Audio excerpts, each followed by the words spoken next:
건강의 법칙 오늘의 주제, 청춘을 돌려다오 중년의 성형. 노화가 진행되면서 주변 조직과 피부 탄력도가 급속도로 감소하는 눈꺼풀. 하지만 시력에 악영향을 주거나 피부를 짓무르게 할 수도 있어 미용 목적이 아니어도 치료가 필요합니다. 최근에는 동안 열풍이 불면서 시술이 간단한 보톡스와 필러에 대한 관심 역시 높은데요. 하지만 제대로 알지 않고 맞았다가는 돌이킬 수 없는 결과를 낳기도 합니다. 젊고 어려 보이고 싶은 욕구보다 선행돼야 할 똑똑하고 건강한 외모 관리법. 중년들의 청춘 찾기, 정일봉 성형외과 전문의로부터 들어봅니다. 네, 이번 순서는 생생 클리닉 시간입니다. 앞서 주제 화면을 통해서 보셨지만 남녀노소를 막론하고 요즘 동안에 대한 관심이 높아지면서 성형이나 또 시술에 관한 관심도 덩달아서 높아지고 있는 게 사실입니다. 그렇습니다. 그런데 간단한 시술이라고 쉽게 생각했다가 부작용에 시달리는 경우도 많다고 하는데요. 이 동안 욕구보다 더 선행돼야 할 건강한 외모관리법. 오늘 정일봉 성형외과 전문의 모시고 말씀 나눠보도록 하겠습니다. 안녕하세요. 안녕하십니까? 안녕하세요. 반갑습니다. 이 나이가 들면서 눈꺼풀 처짐으로 고민하시는 분들이 많아졌거든요. 그렇죠. 이 눈꺼풀 처짐 어떤 부분이 문제가 되는 건가요? 예, 나이가 들면은 이제 피부와 얼굴 근육이 네. 탄력을 잃어서 처지기 마련이죠. 그렇죠. 그러면 당연히 눈꺼풀도 처지게 되고.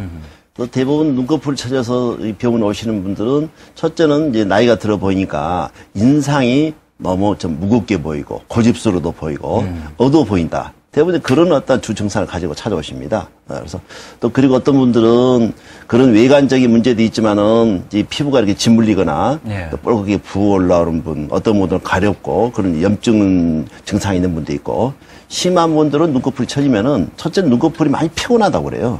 피곤하고 무겁다. 그리고 또 시야를 가리니까 좀 이렇게 시력도 떨어지는 것 같다. 그런 여러 가지 주증상으로 찾아오시죠. 네. 늘 이 미용상의 문제로만 생각을 했는데 눈 건강이나 또 생활 불편함 때문이라도 치료가 꼭 필요한 부분이 아닐까 싶습니다.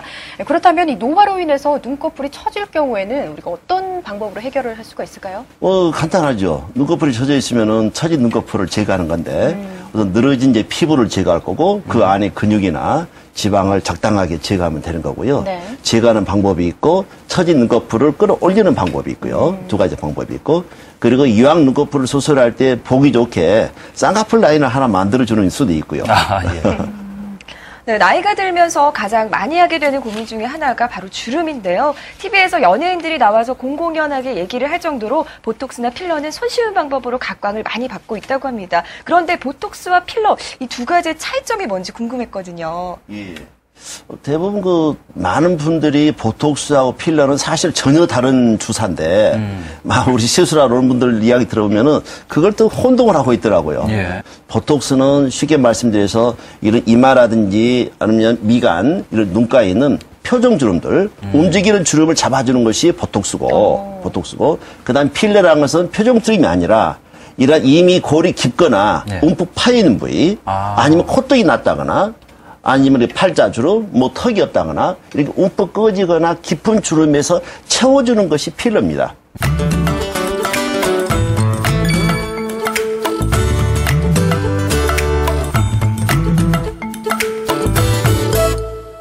네, 주름이나 눈꺼풀 처짐 이 모든 것들이 자연스러운 노화의 한 과정이라고 하는데요. 하지만 굳이 미용 목적이 아니더라도 기능적으로 생활에 장애가 된다면 적극적으로 치료를 할 필요가 있다고 합니다. 눈꺼풀 처짐 치료를 위해 병원을 찾은 환자분 만나 뵙고 왔습니다. 화면 함께 보시죠.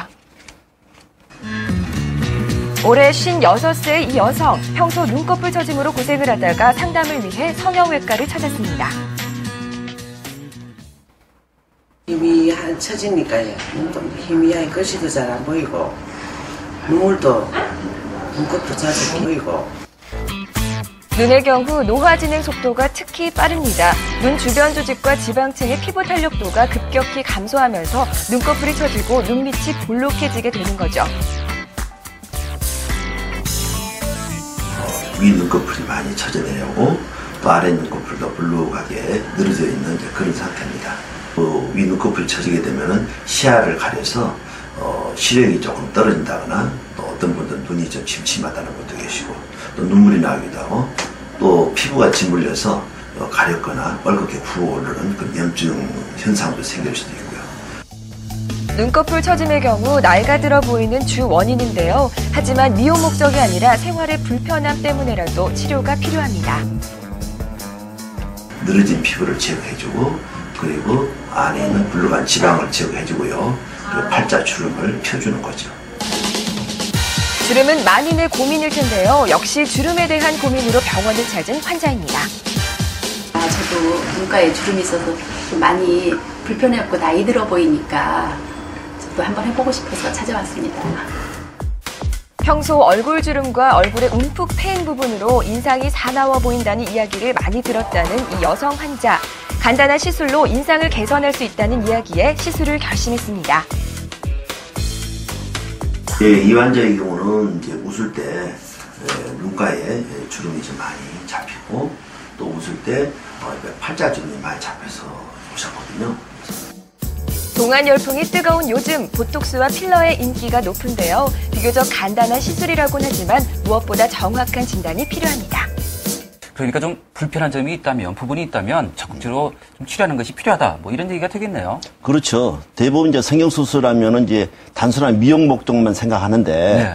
그거보다는 심리적인 어떤 장애 문제가 또 생활에 불편이 있는 경우 사실 그런 경우가 많거든요. 네. 그런 걸 위해서는 적극적인 치료가 더 필요하다고 봅니다.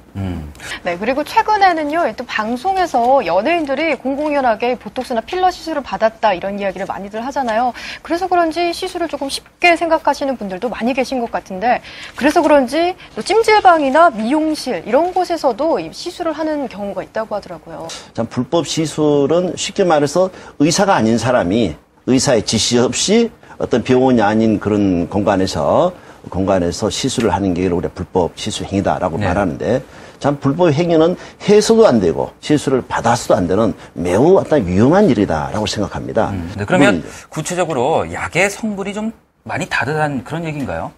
그렇죠. 물론 이제 뭐 그렇게 불법 시술을 하는 분들이 사용하는 약물을 하나하나 다 추적 조사를 할 수는 없지만은 네. 대체로 그 필러 경우에 사용하는 약물들을 지금까지 오랫동안 이렇게 통계적으로 보면은 무슨 뭐 바셀린이라든지 예. 어떤 공업용 파라핀이라든지 뭐 공업용 실리콘이라든지 네. 예. 그런 도저히 이 피부 안에는 주입해서는 안 될 그런 물질들이고 사실상 저희들이 병원에서 쓰는 정품이라는 것은 정식으로 FDA 승인도 받아야 되고 다 식약청의 허가를 받아야 될 물질이기 때문에 그거와는 전혀 다른 이야기죠. 정품이 아닌 약이 부작용을 일으킨다고 하셨는데요. 그렇다면 이런 불법 시술 부작용에는 어떤 것들이 있을까요? 최근에 저희 병원에서 한 분 오신 거 보니까 한 3년 됐다는데 네. 3년 전에 보톡스를 맞았대요. 네. 이 볼에 이렇게 살이 없고 주름이 져서 맞았다고 그러는데 근데 만져보니까 단단하게 아주 굳어 있어요. 근데 보톡스라는 것은 아까 말씀드린 대로 한 몇 달 있으면 이 약효가 다 떨어지고 없어지는 건데 예. 그건 하나의 필러죠. 쉽게 말해서. 아. 그런데 불법 필러죠. 그러나 분명히 인체에서는 당연히 인체에 쓸 수 없는 필러인데 보통 그 기간이 뭐 없어져야 되는데 이게 보니까 단단히 돌멩이처럼 굳어 있더라고요. 그러니까 볼겋게 가렵고 볼겋게 부어 있고 안에 무슨 뭐 돌멩이 하나를 넣는 것처럼 그런 거죠. 그렇게 불법 시술을 하게 되면은 염증이 생긴다거나 네. 부어 올라온다거나 또 병원에 치료받으면 잠시 좋아했다가 또 좀 지나면 또 이렇게 부어 오른 반복적으로 염증 현상이 생기기도 하고 심하게 되면은 돌멩이처럼 굳어버리고 그러면 얼굴이 굳어지면 나이가 들면서 쭉 아래 처지죠. 그러면 처지면 아래 혹을 아래 쭉 달고 다니는 것처럼 아주 흉측한 모양이 될 수 있는 거죠.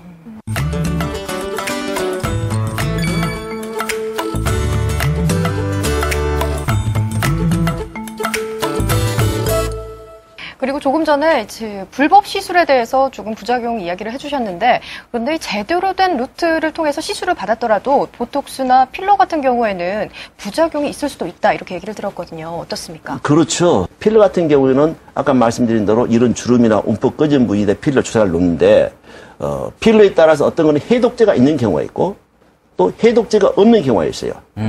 다시 말해서 넣는 약물이 혹시 너무 오버해가지고 너무 많이 넣어서 이제 울퉁불퉁하게 더 튀어나왔다. 주로 이제 어떤 분들이 보면은 이 눈꺼풀 아래 그 필러를 맞는 경우가 있는데 네. 이 눈꺼풀이 굉장히 얇아요. 이 얇은 부위에 필러를 놓다 보니까 이 두툼하게 튀어나와요. 그러면 그걸 다시 교정을 해야 되는데 해독제가 있는 것은 바로 녹일 수가 있어요. 그러나 해독제가 없는 것은 녹일 수가 없으니까 그대로 있는 거죠. 예, 그래서 이제 필러 중에서도 놓는 기술에 따라서 놓는 부위에 따라서 약간 울퉁불퉁 이렇게 튀어 올라올 수 있는 거. 그게 이제 필러에서는 가장 문제고.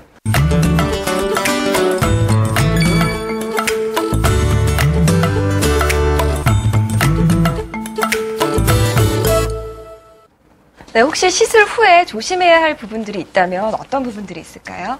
예, 우선 보톡스를 맞게 되면 통상적으로 시술을 하고에 한 서너 시간 정도는 이제 눕지 않도록 그렇게 하고요. 그리고 보톡스보다는 이제 필러 같은 경우는 참 조심해야 되는 거예요. 필러라는 것은 내 몸 안에 소위 이물을 넣는 거니까, 넣는 거기 때문에 그 부위에 염증이 생기기 쉽겠죠. 그래서 주사 맞는 부위를 한 일주일 정도는 손을 댄다거나 이렇게 그러시면 안 된다는 거. 예. 그런 염증이 생기지 않도록. 그리고 어떤 분들은 찜질바잉 한다거나 마사지를 하는 경우가 있는데 그런 경우는 거의 한 3, 4주 정도는 좀 안 하시는 게 좋고.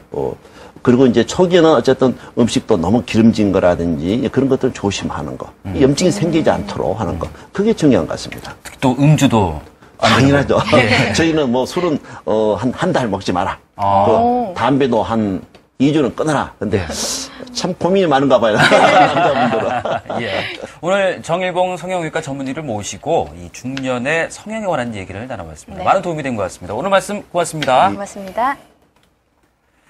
네, 건강의 법칙 함께 하셨는데요. 이제 마칠 시간입니다. 건강의 법칙에서는요, 여러분의 소중한 의견과 함께 방송 소재 제보도 기다리고 있습니다. 네, 주위에 나만의 건강법을 실천하고 계신 분들 계시면요. 저희 건강의 법칙 게시판 들어오셔서 글을 남겨주시면 되겠습니다. 더불어서 지금 방송 자막으로요. 저희 당첨되신 분 지금 안내가 되고 있습니다. 선물 받으신 분 축하드립니다. 네. 직장 상사에게 들들 볶였을 때, 왜 내가 그때 이렇게 대응하지 못했을까? 좋은 자리 있을 때 그때 가서 옮길 걸. 라고, 지나간 일에 대해서 이렇게 고민하시는 분들이 많으신데요. 네. 그런데 너무 지나친 이 과거에 대한 고민, 쓰라린 경험에 대한 고민을 하다 보면 병에 걸리기 쉽다고 합니다. 그렇습니다. 이 과거의 쓰라린 기억을 가지고 살아가시는 분들은요, 병에 더 걸리기가 쉽고요. 또 삶의 질이 나쁜 건 물론이고, 거기다가 고통에 대한 반응이 훨씬 더 쉽게 온다고 하네요. 그렇다고 미래에만 너무 치중하면 괜찮냐 그런 것도 아니라고 합니다. 미래에 너무 많이 신경을 쓰는 사람들도 건강에 그렇게 눈에 띄게 나쁜 것은 아니지만 현재 자신이 가진 것을 제대로 즐기지 못하는 그런 특징도 있었다고 합니다. 네. 결과적으로 가장 행복하고 건강한 사람은요, 지금 바로 이 자리에서 즐겁게 지내고 있는 사람이 아닐까라는 생각입니다. 네. 오늘 주말 여러분들 즐겁게 보내시고요. 저희는 다음 시간에 또 즐거운 소식으로 여러분 찾아뵙도록 하겠습니다. 여러분, 안녕히 계십시오. 안녕히 계십시오.